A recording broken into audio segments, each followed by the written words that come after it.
అండి, this is doctor K Vijayalakshmi Anusha, consultant obstetrician gynaecologist. ప్రెగ్నెన్సీలో sugar వచ్చిన వాళ్ళకి తీసుకోవాల్సిన ఫ్రూట్స్ ఏంటి, తీసుకోకూడని ఫ్రూట్స్ ఏంటి లిస్ట్ చూసుకుందామండి. తీసుకోవాల్సిన ఫ్రూట్స్ ఏంటంటే సిట్రస్ ఫ్రూట్స్, అంటే నిమ్మజాతికి సంబంధించిన ఫ్రూట్స్, బత్తాకాయలు, నారింజకాయలు ఇట్లా ఏమైనా తీసుకోవచ్చు.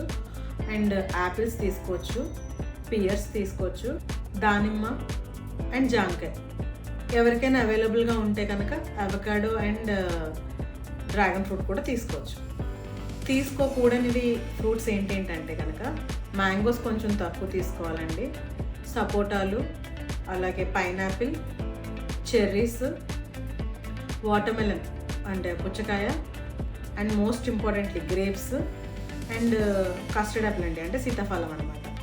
అలాగే డ్రై ఫ్రూట్స్లో డేట్స్ అనేవి కూడా కొంచెం తగ్గించి తీసుకోవాలండి, అందులో కూడా షుగర్ కంటెంట్ ఎక్కువగా ఉంటుందన్నమాట.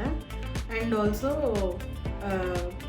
అన్ని డ్రై ఫ్రూట్స్ అన్నీ కూడా కొంచెం క్వాంటిటీ తగ్గించుకోవాలండి, అందులో జీడిపప్పు, డేట్స్ ఇంపార్టెంట్ అనమాట. థ్యాంక్ యూ సో మచ్ అండి.